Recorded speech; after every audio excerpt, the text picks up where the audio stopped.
అదరకొట్టే కారం రంగు రుచి ఆచి కారం పొడి. కోడిపందాల బర్రెల వద్ద మహిళలు ఎంజాయ్ చేస్తూ ఉన్నారు. ప్రస్తుతం ఒక్కసారి మనం విజువల్స్ లో చూడొచ్చు. చిన్న బజార్ పెద్ద బజార్, అదే దాదాపు కోడి పందాల వద్ద సాధారణంగా ఏ కోడి గెలుస్తుందా అని వేస్తూ ఉంటారు డబ్బులు. కానీ ప్రస్తుతం ఏదైతే ఆ చిన్న బజార్ పెద్ద బజార్తో ఆడుతూ కూడా ఒక ఎంజాయ్ చేస్తూ ఉన్నారు. ప్రస్తుతం మనం విజువల్స్లో చూడొచ్చు. అత్యధికంగా ప్రతి ఒక్కరు కూడా చిన్న బజార్ వైపు వేశారు. ప్రస్తుతం చిన్న బజార్ వైపు అత్యధికంగా వేయడం జరిగింది. చూద్దాం ఏది వస్తుంది అనేది, ఎందుకంటే వీరంతా కూడా ఉత్కంఠగా ఎదురు చూస్తూ ఉన్నారు. చూద్దాం చిన్న బజార్ మొత్తం చూడొచ్చు. ఒకసారి సందడి చూడొచ్చు. మేడం ఎన్నోసారి రెండోసారి గెలిచారు, ఎట్లా అనిపిస్తుంది జోష్? చాలా హ్యాపీగా ఉందండి. Thank you madam. అంటే మీరు ఎక్కడి నుంచి వచ్చారు మేడం? మీరు విజయవాడ. ఎట్లా మొత్తం కోడి పందాలు మొత్తం చూసారు, తర్వాత ఇప్పుడు ఆడుతూ ఉన్నారు. చాలా బాగుంది, ఫస్ట్ టైం వచ్చాము మేము. చాలా బాగుంది. సంక్రాంతికి ఎంజాయ్ ఎంజాయ్మెంట్ అంతా చాలా సూపర్ సూపర్ ఎంజాయ్మెంట్ బాగుంది. ప్రతి ఒక్కరు కూడా ఎంజాయ్ చేస్తూ ఉన్నారు. ప్రతి ఒక్కసారి చూడొచ్చు.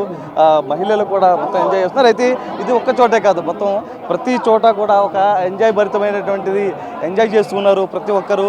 ప్రస్తుతం మనం విజువల్స్లో చూడొచ్చు. వారు నేరుగానే, ఎందుకంటే సాధారణంగా ఈ ఆటలన్నీ కూడా ఎక్కువ పురుషులు ఆడుతూ ఉంటారు, కానీ ప్రస్తుతం మహిళలు కూడా అంతే విధంగా పోటీ పడుతున్నారు ఆడడానికి. చూడొచ్చు ఈ దీంట్లో కూడా ప్రస్తుతం మొత్తం ఇక్కడ సంబంధించి కూడా మహిళలు మొత్తం ఇక్కడ పెద్ద ఎత్తున పార్టిసిపేట్ చేస్తూ ఉన్నారు, ఎంజాయ్ చేస్తున్నారు.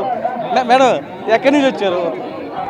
ఒక్కసారి అదే కొంతమంది దాదాపు ఎదురుగా ప్రతి చోట కూడా ఒక ఎంజాయ్ చేస్తున్నటువంటి విజువల్స్లో చూడొచ్చు. ఈ ఆటకు సంబంధించి సాధారణంగా అందరూ ఎంజాయ్ భరితమైన వాతావరణం ఉంటుంది. ప్రస్తుతం మహిళలు కూడా పెద్ద ఎత్తున ఇక్కడ పార్టిసిపేట్ చేస్తూ ఉన్నారు.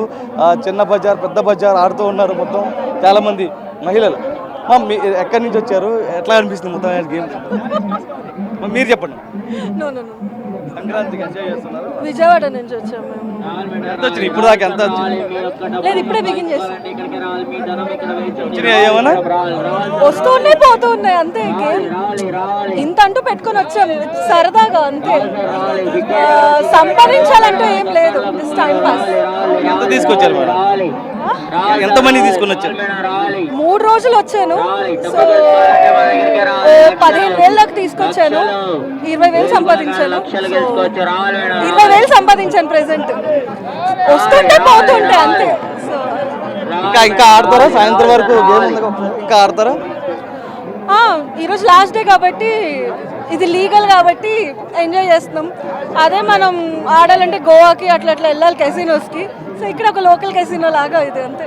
ఇంకెంత ఉన్నాయి మేడం చేతులు? అంటే మొత్తం పోయేదాకా ఆడతారా, లేకపోతే వచ్చిన దాంట్లో సరిపెట్టుకుంటారు? అట్లా ఏం లేదండి. ఇంత ఇప్పుడు బయట లంచ్కి వెళ్ళో మూవీకి వెళ్ళో మనకు 2,000 అలా అయిపోద్ది. అది ఇంకా వస్తే వస్తుంది, పోతే పోతుంది అంతే. ఆ మెంటాలిటీ పెట్టుకోకూడదు మనం.